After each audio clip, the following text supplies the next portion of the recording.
The Maya heartland is a really challenging place to live. We think of tropical forests as super verdant and bountiful in terms of the amount of flora and fauna.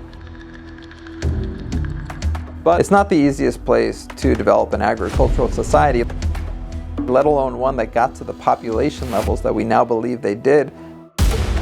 Possibly 7 to 11 million people living there. To support a population like that in a tropical forested environment where you have a rainy season for half the year, but then you have almost no rainfall at all, super difficult to manage that. We don't want to exoticize the Maya by labeling them as unique among ancient civilizations. That doesn't take away from the fact that it was just amazing what they were able to accomplish.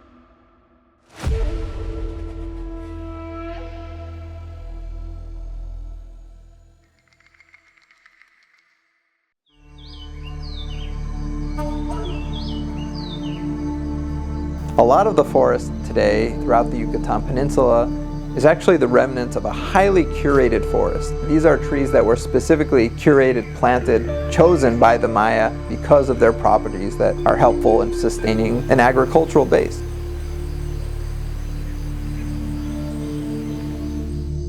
The forests were an integral part of Maya society in the sense that you had so many resources there that were used on a daily basis. There was not this distinction between cities and forests. For the Maya, it was much more blended.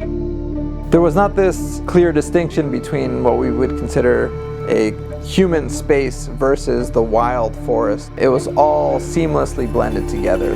The Maya adapted to this situation by bringing the forest into the city. You have house compounds surrounded by trees, maybe an orchard there, in some cases an agricultural infield, and home gardens, arboriculture within the actual cities, not just outside. Even before the Spanish invasion of the Americas, the Maya agricultural and arboricultural system developed to reflect the natural way of things.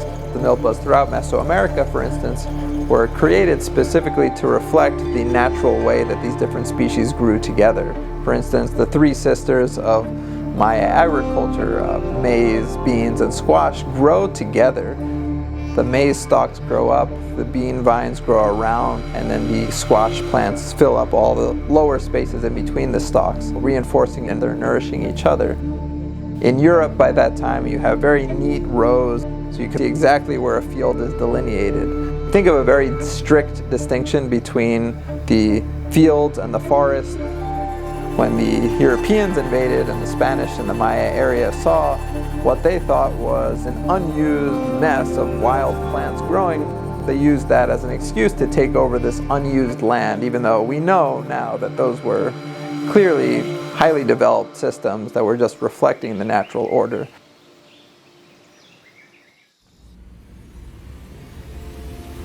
One of the materials that literally held the classic Maya world together was burnt lime. Burnt lime is really just limestone that is heated to a very high temperature that expels carbon dioxide and all these impurities, leaving behind what we call quicklime.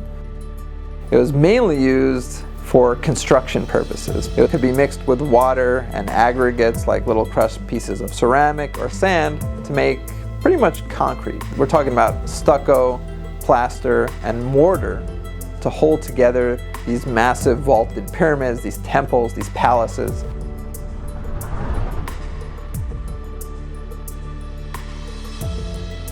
In certain areas of the Maya lowlands, you see these large vaulted structures, and it's not the classic Roman arch that holds these vaults up. It's actually the Maya corbelled vault, and that requires a lot of material up in the ceilings of these structures, and that material was all held together by a massive amount of burnt lime. Every building would have been plastered with a bright white layer of stucco that would have been then painted with reds and blues and yellows and greens. Hard to imagine today when we see this cold gray stone. And it would have had to be reapplied roughly every 10 to 20 years, depending on where you are, just because the environment is so harsh. It was also critical to the Maya diet. People realized that if you leave corn in a lime water solution overnight, It makes it easier to grind the corn kernels into a masa. But at a molecular level, you're actually releasing all these B vitamins and other nutrients that could then be absorbed into the body. So this process, which we call nishtamalization, allowed corn to be at the center of the Maya diet that supported millions of people.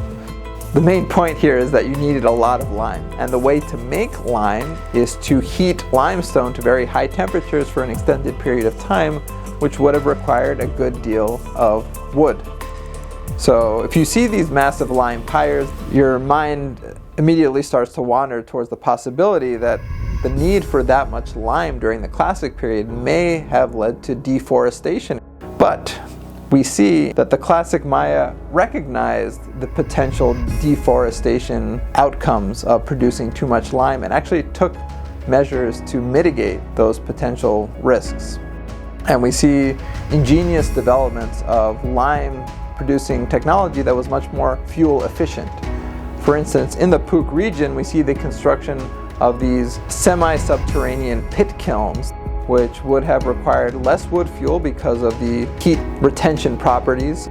And experiments by my team have shown that these pit kilns were much more fuel efficient than the above ground technique.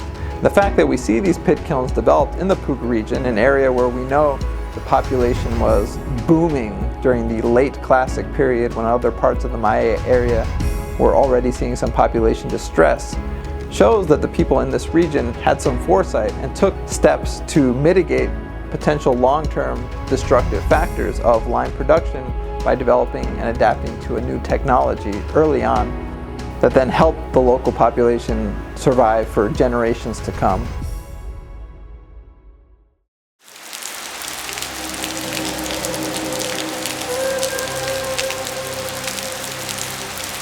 One of the main challenges of living in the Maya lowlands was the stark distinction between the rainy season and the dry season. When we think of this tropical rainforest, it's not actually a rainforest. And in fact, we have a rainy season that lasts sometimes 5 or 6 months, but that is only half of the year. So during the dry season, you're dealing with maybe 1 or 2 sporadic rainfalls throughout that entire period. So in order to support populations that reached into the millions during that long dry season, the Maya had to develop ways of conserving the water during the rainy season.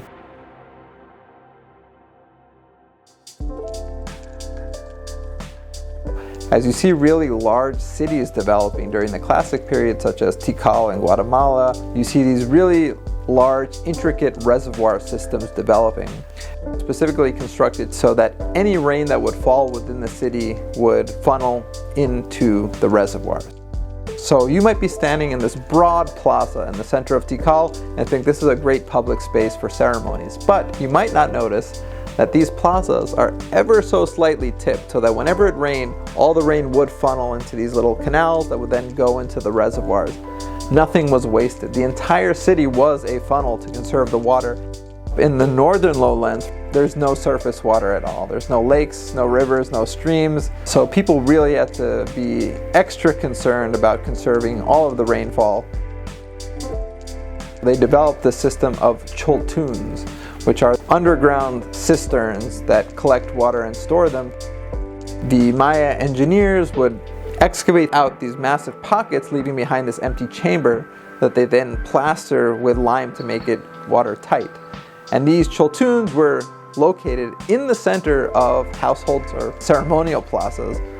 Just like in the south, these plazas were ever so slightly angled or tipped so that all the water would funnel into these openings, in some cases storing hundreds of thousands of gallons of water. Like we're talking pool-size tanks.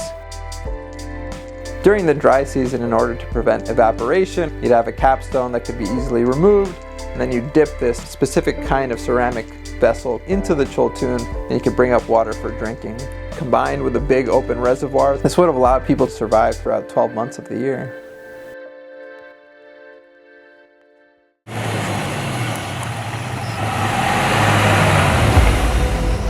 Archaeologists have been studying the ancient Maya civilization for over 150 years. You'd think that there's really not much new to uncover in the Maya lowlands, and yet the project acquired 400 square kilometers of LiDAR data for the eastern Puuk region, and amongst this array of hills were a couple of small sites that had not been documented by archaeologists, one of which was the site that turned out to be Xanab Chak.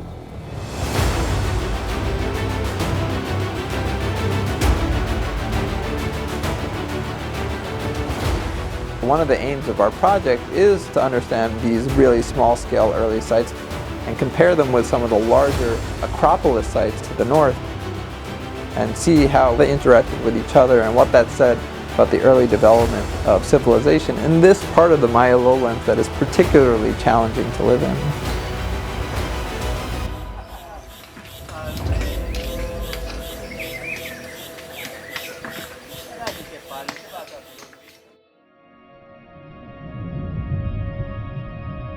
This area is distinctive. It's raised above the water table. There are no cenotes or sinkholes like people would have had access to farther to the north in the northern plains area. It's elevated. It's a slightly older geologic formation, and people could not access groundwater through ancient well digging technology because it's more than 150 feet below the surface in this case. So in the Puuk region, people relied completely on rainfall for all of their water needs. And so they really had to develop a lot of methods for capturing and storing water. And this would have delayed the settlement of the Puuk region by agriculturalists because it would have required the development of these systems before people could live there year-round.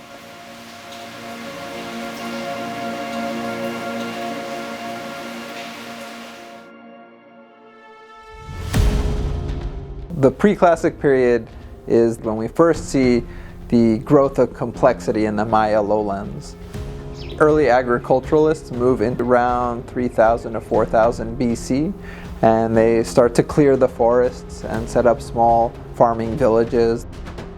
We start to see the climate become more stable, and so populations grow. Xanab Chak was one of these earliest settlements in the Puuk region. And so we're working to understand this transition from hunters and gatherers to these actual permanent settlements where people would have been living year-round and farming and would have required the development of these intricate water capture and storage techniques.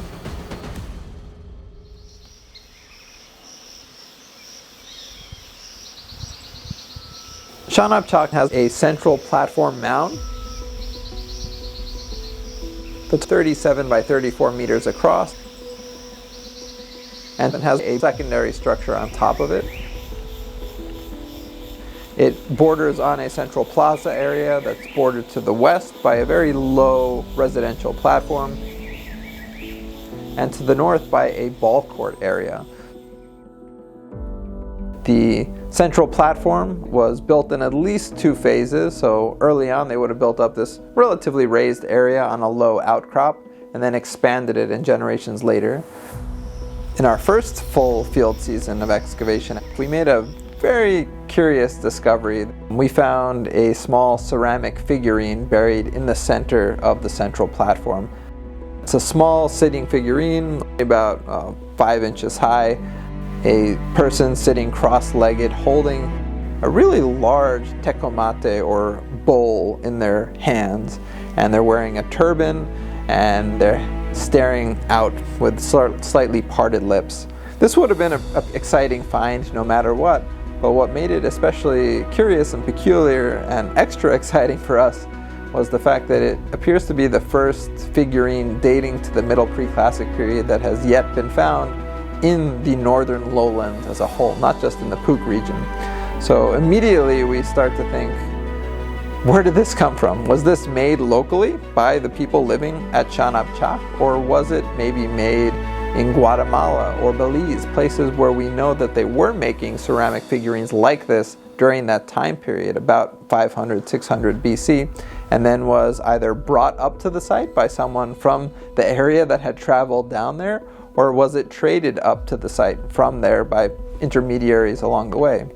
Either way, this figurine being buried at Xanab Chak tells us that this small site, which today seems to be in the middle of nowhere in the woods of the Puuc region was actually plugged into a widespread trading network that connected small sites up in the north with sites farther to the south.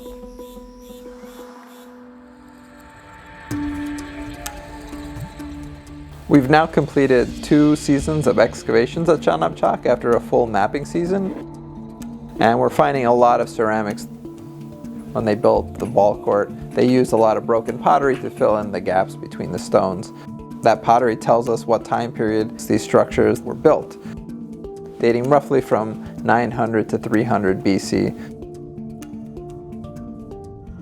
We learned that the ball court was actually built up over 4 successive periods, from a very small central playing alley that was maybe a mix of clay and a little bit of crushed limestone, to larger and more elaborate constructions, until the final version was a pretty wide and long playing alley made of a plastered surface and then these 2 parallel structures with big terraces on the sides. So this would have been probably an area that was not just used for playing the Mesoamerican ball game, but also possibly for public gatherings, for pronouncements, for other types of ceremonies as well.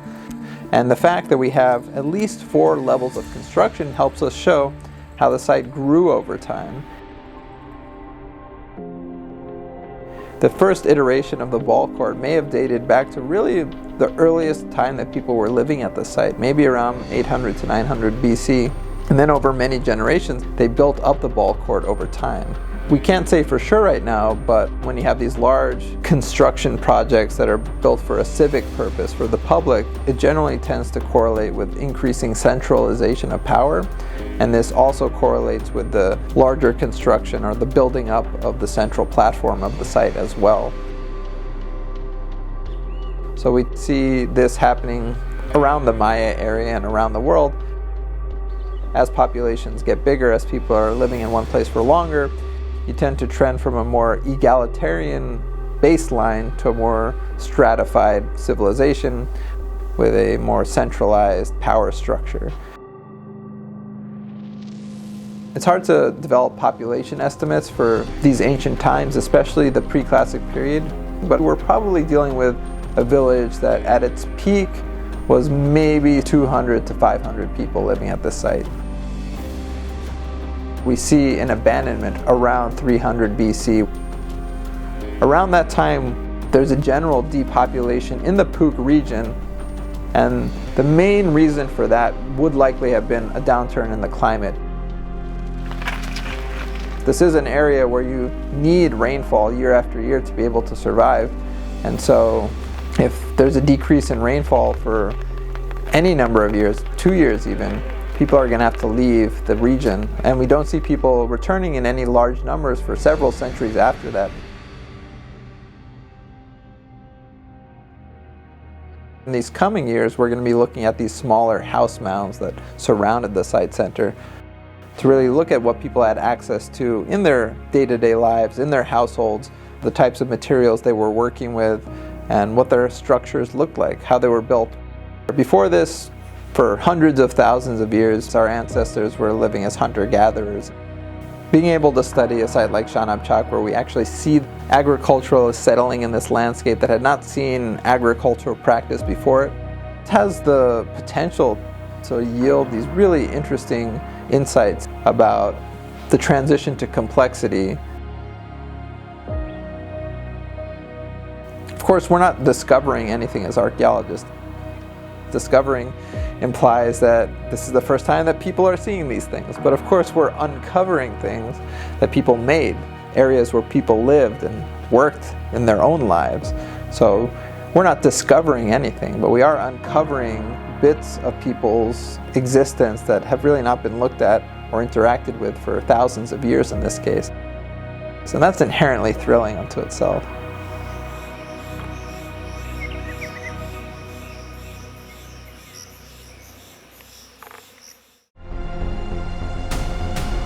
One of the things that I'm focusing on is what happened towards the end of the classic period. This period has entered the popular imagination as the classic Maya collapse. When people think of collapse, they think of an all-encompassing end and destruction of whatever had existed. But that does not accurately portray what happened. Yes, We see the end of divine kingship. We see the end of this massive construction program of these pyramids and temples. Populations most likely did decrease, but we see the continuation of the Maya language, Maya culture more broadly, the Maya religion. People didn't just disappear. The classic period socio-political system definitely underwent some severe transformations, but the Maya civilization and Maya people as a whole did not collapse.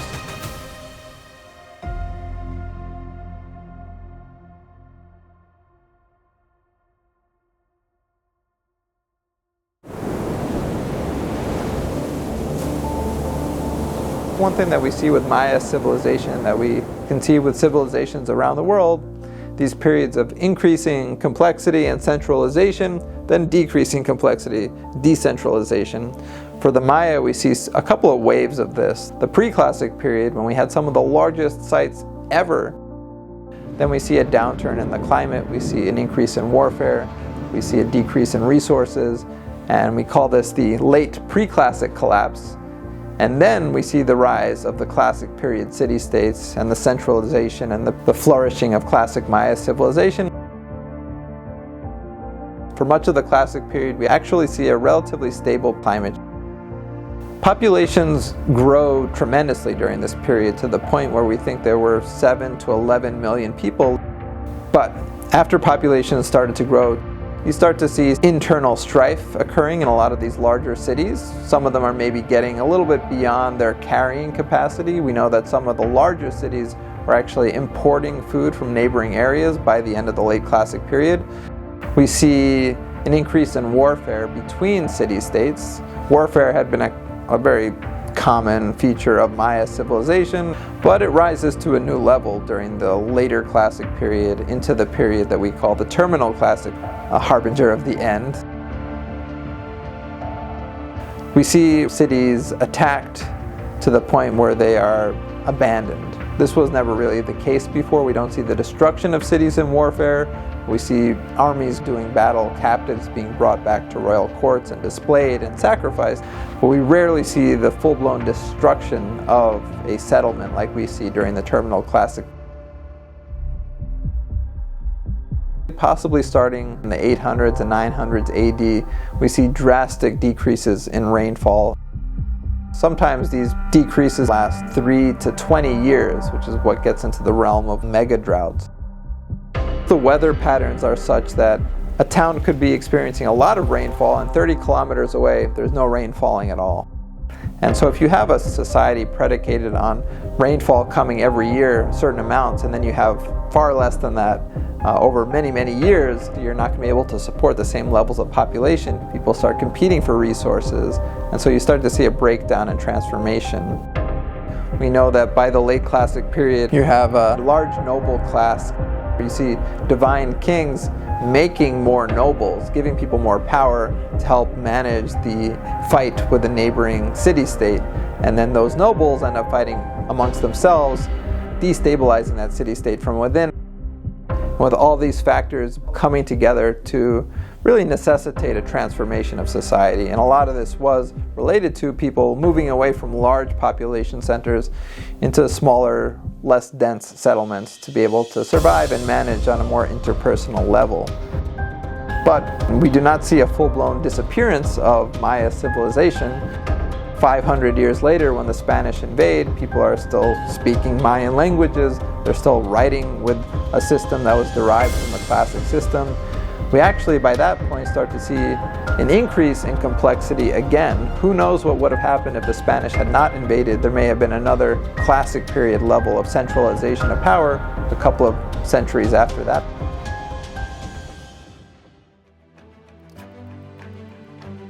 What we call the classic Maya collapse is actually a period of 200, 250 years. So we're talking 10, 15 generations potentially. People living in the 800s AD and may have started to see some changes going on around them, but they probably were not thinking to themselves, I'm living in the collapse. And if you look at 5,000 years of Maya civilization, yeah, a 200-year span might seem like a pretty sudden change.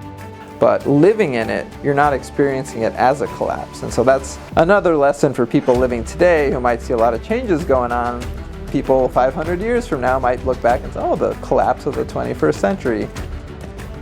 But pulling together bits of evidence from different parts, putting them together, we can start to think about what was going on in the deep past and how it's very similar to what's going on today in terms of day-to-day people's lives, but also very different. And each context, whether it's a temporal context or an environmental context, gives you an example of different ways that people have done things and potentially sparks different ways for us to think about challenges that we're facing today and what that can do in helping us survive deeper into the future.